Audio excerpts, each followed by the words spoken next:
Well, Shiloh Square in downtown Springdale was buzzing with excitement tonight for chicken peeling and politicking. Event organizers say roughly 600 people showed up, making it one of the largest events of its kind in Northwest Arkansas. So what it does is it brings together business leaders and elected officials in a more casual setting. Whether you want to talk to the governor about what he thinks or the city councilman, we've got, I believe, mayors or city council representatives from 13 Northwest Arkansas cities tonight, county judges. Just a great opportunity to connect with people you don't normally get to connect with that make decisions that affect our lives every day. Now, the president of the Springdale Chamber you just heard from says this event is also unique and that is a nonpartisan political event. Also, a new congressional map under review by Governor Asa Hutchinson. Today, the Senate and the House passed the new version of the map this morning. It was in session. Let's take a look at that right now. So Arkansas's current map has 5 counties split into different districts. This new one, though, has 2. Sebastian and Pulaski counties, but Pulaski County is split into 3 different districts. Opponents of this map say that splitting Pulaski County dilutes African American votes. Supporters say that population and natural boundaries were factors in the outcome, but not race nor demographic. Now that it's on Governor Asa Hutchinson's desk, he can sign it into law, veto it, or ignore it, which would go into effect if it didn't get signed in 20 days. Also in the state legislature today, the Senate failed to add an emergency clause to a bill that would allow workers to opt out of getting the COVID-19 vaccine. That means if the legislation does become law, it won't have any impact until 2022. If the emergency clause had been added, it would have taken effect as soon as it became law. You can go to 4029tv.com to see how each senator voted. And cancer research is the best way to find new treatments for patients, even more so when it comes to kids. Health officials say pediatric cancer so unique with the way that children's bodies respond to those treatments. Yeah, and that's why raising money is key, and it's actually personal for the Musselmans. Take a look. It's every year we know someone touched by cancer, and it's just one of those things that I don't know anyone that doesn't know someone that's touched by cancer. So it's really a cause that unites all of us. Arkansas men's basketball coach Eric Musselman and his wife Danielle are the chairs for the inaugural Suits and Sneakers Gala benefiting the American Cancer Society. The event is in partnership with Coaches vs. Cancer, a campaign that's united coaches and fans across the nation to help with fundraising and promote awareness. We want to try to be a part of the community as much as we possibly can, and this is one big way that we can, and certainly we have great passion for the Coaches vs. Cancer. Most of us are not just parents, but we have the team, so we're like moms to our own kids, and then we're moms to all of our student athletes, and so it's just something that really just tugs at your heartstring, and we've found that it's a place where we really can help. Research shows that childhood cancer is different than adult cancer. The type of cancer found, how far it spreads, and how it gets treated. Leaders with the American Cancer Society chapter in Arkansas say the goal is to fund research that brings about new therapies that have less side effects or don't compromise a child's quality of life, especially when they have so much life to live. Just when you hear stories of what families go through, what children go through, it really, adds to your passion to be a part of this. Allison Wise, 4029 News. The Suits and Sneakers Gala is October 15th. They'll have dinner, dancing, and auction items. And of course, the Musselmans, who we just heard from, will be there as well. Tickets are available. They're only going to be at a limited amount because of COVID. So tickets are $250 each. And we do have those if you're interested on our website, 4029tv.com. Great cause. Yeah. Well, an Oklahoma family ensuring that no one dies alone. Still to come tonight, we're going to show you the donations they're making to local hospitals to help other people connect.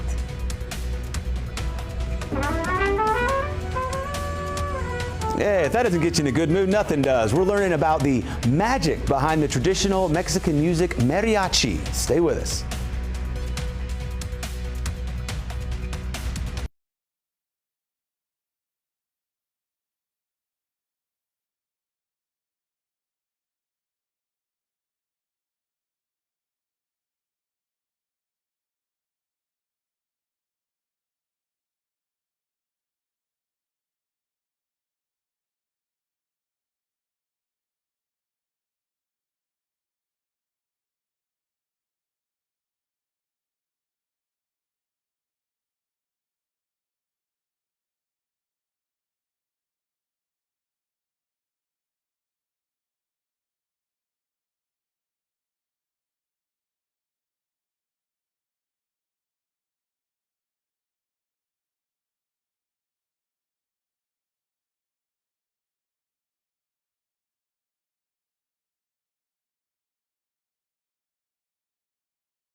Watching 4029 News with Paige Boise, Brandon Evans, and Chief Meteorologist Darby Bybee.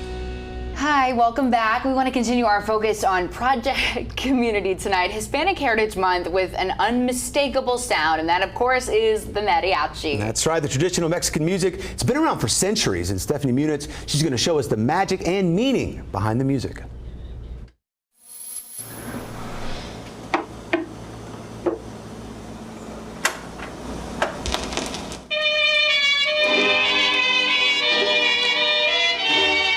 Share a lot of special moments with people in their weddings and in their birthdays. Mundo Marquez has been playing mariachi for 10 years. For him, making a career as a mariachi musician wasn't the plan. Playing mariachi, it just drew me in. It kept taking care of me, you know, in every sense, you know, like mentally and like physically. For this 77-year-old trumpet player, Pedro Sepulveda, his desire to be a mariachi started early. But I remember hearing a trumpet that hit my heart right away, my soul. Once he got his first trumpet, he started going out to gigs. I was young, I was having fun. In mariachi, there's typically 6 different instruments. 2 of them are uniquely used in mariachi music. People always ask what the name of that instrument is. It's not something that you see everywhere. I play the rhythm section, so that's vihuela, guitarrón. In mariachi, the grito is well known. What does the grito represent for you? Happiness. It's natural. Something that you can't explain. It's something that you feel, and it's when you feel something, you're the only one that's feeling it, you know. Getting to call yourself a mariachi is also... It's our culture, and it's part of our Mexican culture. It's the biggest privilege to be able to represent that. It's a blessing. It's super special. For Sepulveda, mariachi has come full circle, playing with several generations. I really put myself as the great-grandfather of all the musicians here in New Mexico. I've learned songs with Pete. We'll just walk in, and Pete always tries to lead us into that. He's like, "Oh, have you heard this song? It goes something like this. Just start playing. It goes like this. It goes like this." And we just start doing it, and then he's like, "Okay, no, go back. Let's try it again." Hey, that was Stephanie Muniz reporting for us. The U.S. military even has its own U.S. mariachi band. It's all part of the New Mexico National Guard's 44th Army Band, and it plays everything from traditional Mexican music to today's top hits, Brandon. How about that? Well, one Oklahoma's family's COVID-19 nightmare actually turned into a way for them to help other local families. Now, after exchanging last words with their father on Zoom, the Williams family decided to pay forward the help that they had received while he was fighting the disease. So when he died in January, they started a GoFundMe specifically to buy hospital iPads for families with loved ones battling COVID. So nobody could be with my dad. And we just thought nobody should have to die alone. It was very, very hard. It was the hardest thing I've ever done in my life. Now, the Williams family has donated 43 iPads to 10 hospitals across Oklahoma. They even got them engraved with their father's name in honor of his memory. Wow. Yeah, it's October, but we might see some actually record heat this weekend, Paige. Yeah, and then we also have some storms that Darby's been tracking for us for Sunday. And Darby, you're warning that some of these storms could be severe. Yeah, look, we're calling Sunday a severe day for a good reason. There's potential there. We're going to talk about that. I want to talk about the heat. Possibly record heat. I mean, look, take a look at the next 5 days here in Northwest Arkansas. I don't know that we break any records because we're a few degrees off more than likely both Friday and Saturday. But we are up near 90 degrees. It gets downright windy on Saturday. Ahead of that system comes in Sunday night. Behind it, we cool off a little bit, but still warmer than average. In the River Valley, mid-90s to start off the weekend. We could break a record in Fort Smith on Saturday. The record high is 94 in Fort Smith. Behind that front, we also cool off a little bit, but still warmer than average. We'll talk about when we could see more consistent fall weather coming up. But right now, I want to talk about this. Severe threat still there. In fact, the Storm Prediction Center increased the risk over southeast Oklahoma. It took out parts of our area of the risk, but honestly, folks, it doesn't really matter. I think tomorrow they're going to come out with a new risk. It's going to encompass pretty much most of the area. And look, the storms are going to form in Oklahoma. They're going to move in Sunday night, but they still could be packing a punch for us too. And we'll have to watch Tuesday. The greater threat more off to our west. Here's our area. That's the greater threat on Tuesday, but we'll still have to watch Tuesday night, and certainly Wednesday too for more severe chances. We could use the rain, Latest drought monitor came out today, still parts of the area in moderate drought. Other areas got a lot of relief, and so it was kind of hit and miss, this last system that came through. Out there right now, we've got clear skies, temperatures in the 60s and 70s, really wonderful weather for us. And you can see low to mid 60s in northwest Arkansas, mostly clear skies. And 60s and 70s in the River Valley, on our way to lows in the upper 50s to around 60 tomorrow morning. So wonderful weather out there tonight, clear skies. As we get into early tomorrow morning, you can't rule out a spotty shower, but it would be very spotty. As we get into tomorrow afternoon, it heats up. Temperatures near 90 in northwest Arkansas, low to mid 90s in the River Valley. It starts to get breezy. It gets downright windy, I think, as we get into Saturday. Winds could gust 20 to 40 miles per hour. And then we get to Sunday. Temperatures drop a little bit, but then most of Sunday, I think, actually ends up being pretty quiet. Sunday night, especially after 7 p.m. on Sunday, that's that threat of severe weather. Some lingering showers possible on Monday, but not too bad. More chances of storms Tuesday and Wednesday, and either of those days, that severe threat could still be there. It's next Thursday when we maybe start getting anyway back into more of a consistent fall pattern. But in the meantime, heating up for us in the River Valley, very, very hot, mid 90s. Again, that severe day Sunday. Sunday itself, most of Sunday will be quiet. It'll be dry, it'll be great. It's not until Sunday evening and Sunday night, as it still appears, that we get that severe threat. So I wouldn't cancel plans during the day on Sunday, Brandon and Paige, but certainly watch, especially next Tuesday and Wednesday too. There'll be more chances of storms then. We'll be watching it closely for you the next couple of days. All right, we know you will. Debbie, thank you so much. Also still ahead today, we're going to get you ready for the big Hogs game this weekend against the Ole Miss Rebels, of course. Yeah, and if you're not headed to Oxford, you can also go watch Connor Nolan and the Hogs in the Fall World Series. All that and more next, your Hog Wild Report.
Welcome back. Of course, the big game against Ole Miss this weekend. Coach Pittman says the Hogs